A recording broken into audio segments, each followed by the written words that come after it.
Olá!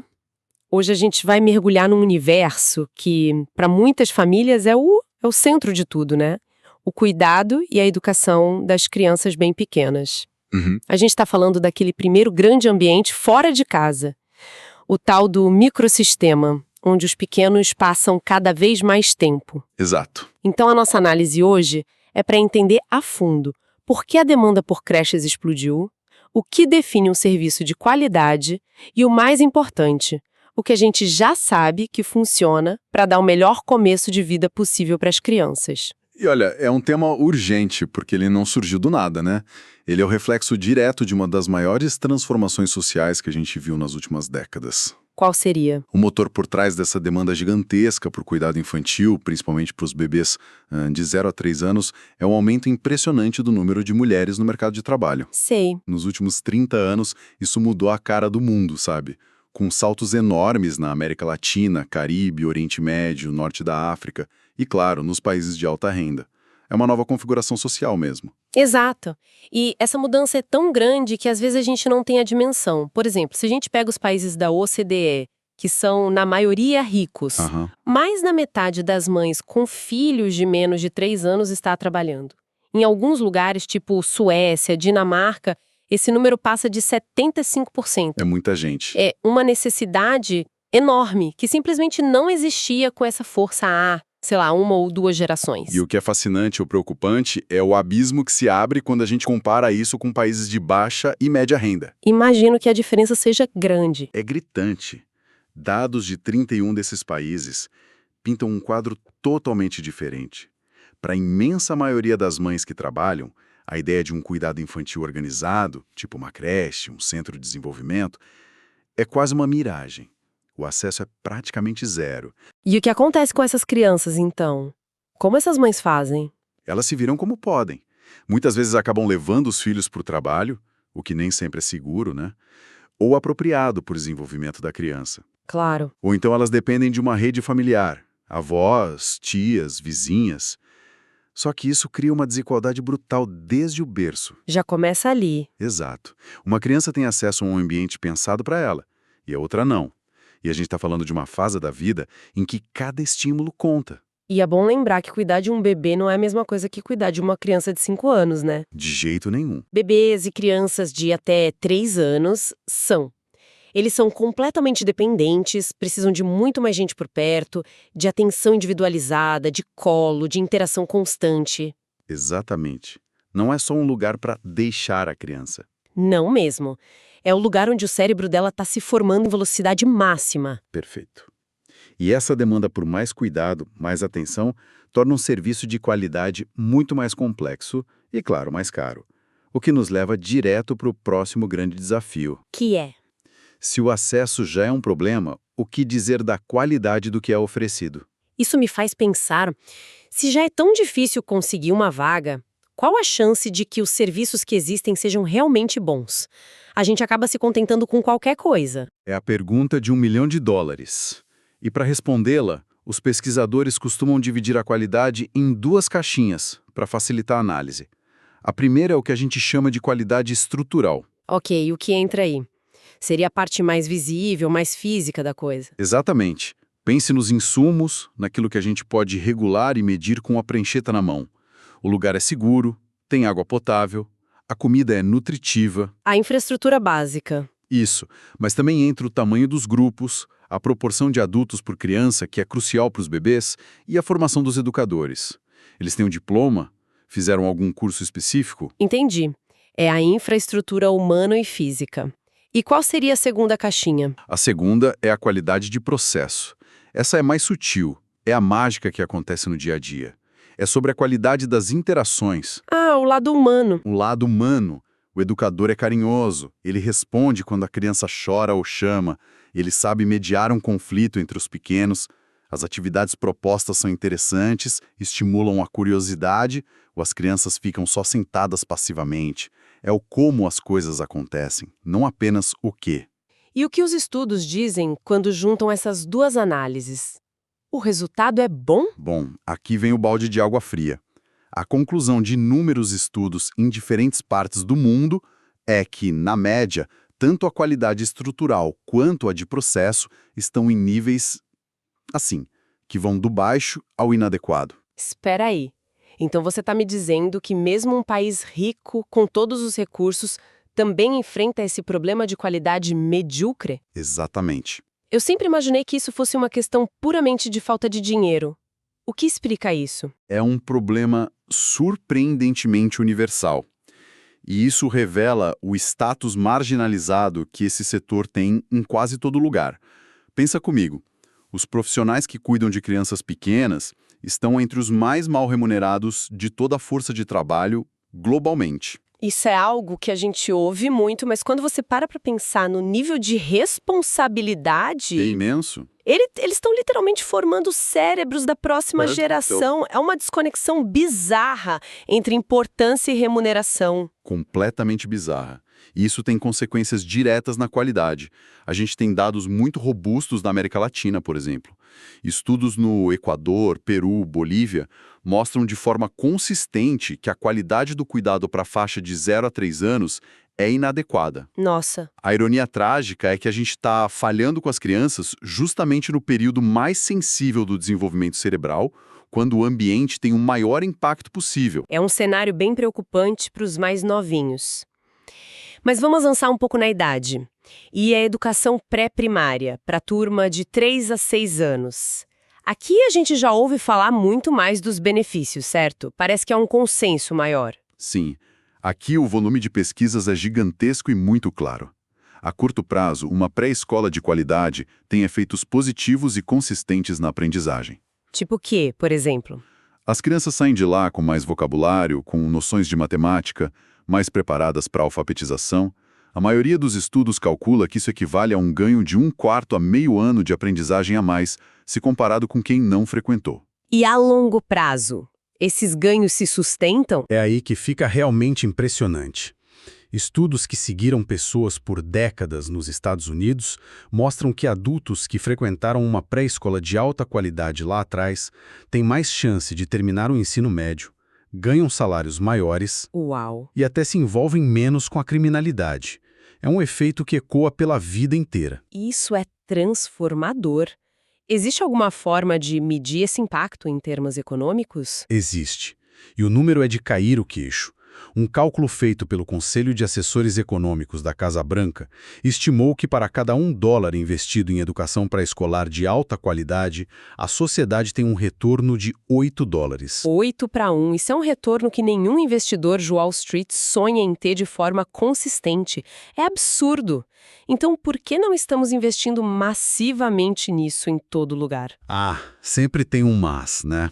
A palavra mágica, que você mesmo usou, é qualidade. Claro. Se a qualidade do serviço for muito baixa, se for só um depósito de crianças, esses benefícios todos, eles simplesmente desaparecem. O dinheiro é jogado fora. O dinheiro é jogado fora e, pior, a oportunidade de desenvolvimento da criança é perdida. E, infelizmente, o problema da qualidade continua sendo o nosso calcanhar de Aquiles também nessa faixa etária. A realidade bate na porta de novo. Exatamente. Dados de 3 países sul-americanos, compilados pelo Banco Interamericano de Desenvolvimento, mostram um padrão que a gente já conhece. A qualidade do apoio emocional aos alunos e da organização da sala de aula é, na melhor das hipóteses, medíocre. E o pior? Mas o ponto mais crítico é o que chamamos de suporte instrucional. Suporte instrucional. O que é isso na prática? É o professor saber fazer as perguntas certas em vez de só dar as respostas. Exatamente isso. É a habilidade do educador de usar a interação para esticar o pensamento da criança. Sabe, para promover raciocínio, para aprofundar o vocabulário, é a parte mais importante para o desenvolvimento cognitivo. E é justamente onde os serviços mais falham. As interações costumam ser muito superficiais. Certo. O cenário está claro, a demanda é enorme, o potencial de retorno é gigantesco, mas a qualidade é o grande obstáculo. Isso nos leva à questão central. Como a gente melhora essa qualidade na prática? Não deve ser só construir mais prédios ou colocar mais gente na sala. Definitivamente não. As evidências mais recentes e promissoras apontam para uma abordagem combinada, que ataca o problema de frente, dentro da sala de aula. E como seria? O primeiro pilar é fornecer aos professores currículos e atividades bem estruturados, com foco em áreas específicas: linguagem, matemática, desenvolvimento socioemocional. A ideia é não deixar o professor sozinho tendo que inventar tudo do zero todos os dias. Entendi a parte do currículo. Mas isso me soa um pouco engessado. Como garantir que os professores não vão simplesmente seguir um roteiro, quase como robôs, e perder a sensibilidade para as necessidades de cada criança? Ótima pergunta. E é aí que entra o segundo pilar, que é absolutamente crucial. Combinar esses currículos com formação prática, com coaching dentro da sala de aula. Um acompanhamento de perto? Exato. Significa ter um profissional mais experiente que observa a prática do professor e dá um feedback construtivo, de apoio. Não é um fiscal, é um mentor. Olha, aquela sua pergunta foi ótima. Que tal da próxima vez tentar isso? Essa combinação que tem se mostrado uma fórmula de sucesso em contextos absurdamente diferentes. Olha, por exemplo. No Chile, na Índia, em Bangladesh, na Colômbia, na Europa, nos Estados Unidos, funciona. Eu adoro quando a gente consegue visualizar a mudança. E tem um exemplo do estado de Maharashtra, na Índia, que parece pintar esse quadro perfeitamente, né? Antes do programa, a sala de aula era aquela cena clássica. Sei bem. Crianças enfileiradas, quietinhas, olhando para frente e repetindo o que o professor dizia. Uma abordagem muito passiva, focada no controle. Quase como se o objetivo fosse manter as crianças quietas e não estimular, né? Pois bem, depois da implementação do programa, a sala se transformou. As crianças agora sentam em pequenos grupos, umas de frente para as outras, e o professor não está mais só ditando o conteúdo. Ele está provocando. Isso, lançando perguntas abertas que provocam a imaginação. Coisas tipo: o que você faria se pudesse ir para a Lua? O que muda completamente a dinâmica da aprendizagem. Muda tudo.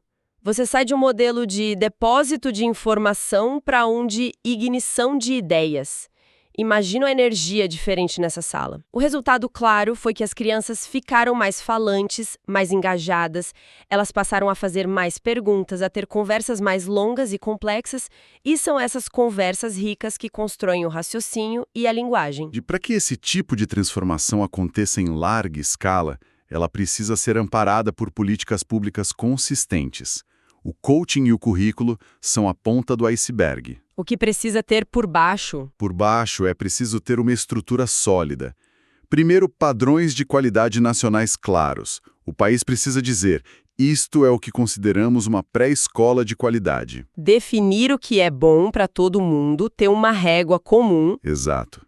Segundo, monitorar. Coletar dados para saber onde estamos em relação a essa régua e onde o apoio é mais urgente. Terceiro, e talvez o mais difícil, profissionalizar e valorizar a força de trabalho. Então, voltamos àquela questão da remuneração bizarra. Se não resolvermos isso, todo o resto desmorona, certo? Certo. Em muitos lugares, professores de pré-escola não têm nem salário, recebem uma bolsa, um pagamento irregular. Como exigir qualidade de alguém que não sabe se vai receber no fim do mês? Impossível. Essa instabilidade gera absenteísmo e, obviamente, afeta a motivação. E, por último, é preciso alinhar a pré-escola com o ensino fundamental. Não podem ser dois mundos isolados. Tem que ter uma ponte. Uma ponte. Países que levaram isso a sério, como Suécia, Noruega e Alemanha, conseguiram criar sistemas quase universais e de alta qualidade.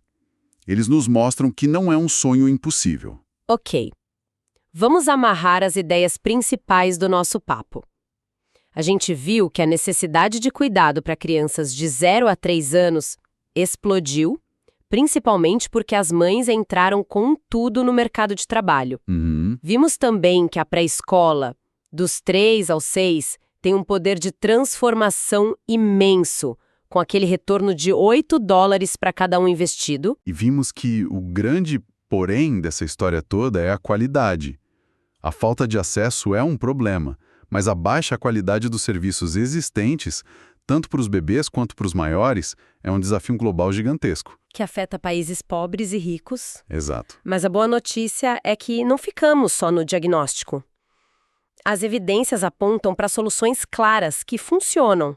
A chave parece ser dar ferramentas aos professores, bons currículos e principalmente apoio prático, com mentoria dentro da sala de aula. E tudo isso sustentado por políticas que definem o que é qualidade e valorizam os profissionais. Exatamente. E eu gostaria de deixar um último ponto que conecta tudo isso com a etapa seguinte da vida da criança. Pois não. É importante a gente ter em mente que muitos dos problemas de qualidade que vemos na pré-escola, o ensino mecânico, a repetição, a falta de foco no raciocínio, infelizmente não terminam ali. Eles muitas vezes se arrastam para os primeiros anos do ensino fundamental. Então a lição não acaba aos 6 anos de idade. De jeito nenhum. Apesar de a gente ter conseguido colocar quase todas as crianças na escola primária, a qualidade do ensino lá dentro ainda é um grande desafio em muitos lugares. As mesmas abordagens que funcionam na pré-escola, mais interativas, focadas em engajamento, deveriam ser a norma e não a exceção nos primeiros anos do fundamental. A transição precisa ser uma ponte, não um abismo. Isso nos deixa com uma provocação final para quem está nos ouvindo. A gente viu que o retorno para a sociedade de um bom investimento na primeira infância pode ser de 8 para 1. Discutimos que valorizar, remunerar bem e formar continuamente os educadores é a única forma de atingir essa qualidade. A questão que fica no ar é: se o impacto dos primeiros anos é tão profundo e duradouro, por que o investimento nas pessoas que estão literalmente esculpindo os cérebros de nossas crianças ainda é tratado como um gasto, como um custo, e não como que os dados mostram que ele é, um dos investimentos mais inteligentes e rentáveis que uma sociedade pode fazer?